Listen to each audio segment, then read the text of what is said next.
गोष्ट तुमच्यासमोर सांगतो आणि ती गोष्ट तुम्ही किती आत्मसात करता, किती जीवनात उतरवता ते तुमच्यावर सोडतो आणि या ठिकाणी नंतर थांबतो. 4 मुलं गोष्टी करत होती. किती मुलं?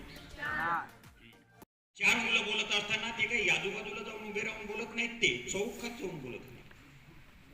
त्या चौकात बोलत असताना त्या ठिकाणाहून गाडगे महाराजासारखे संत महाराज जात होते, बाबा जात होते आणि त्या 4 मध्ये मस्त एकाएकाचं सांगणं आणि एकाएकाचं बोलणं आणि त्या बोलण्यामधून हास्य निर्माण करणं, सर्वांनी हसणं. हसण्यासाठी पैसा लागत नाही, कोणत्याही गोष्टीवर आपण हसू शकतो. काय करत होते? गोष्टी करत होते 4ही मुलं आणि हसत होते. एका मुलानं सांगितलं मला म्हणे डॉक्टर व्हायचं, दुसरं म्हणजे दुसऱ्यानं सांगितलं मला इंजिनियर व्हायचं, तिसऱ्यानं सांगितलं काय काय व्हायचं ते, दुसऱ्यानं सांगितलं मला इंजिनियर व्हायचं, बाकीचे तिने जबरदस्ती हसू नका. सांगितलं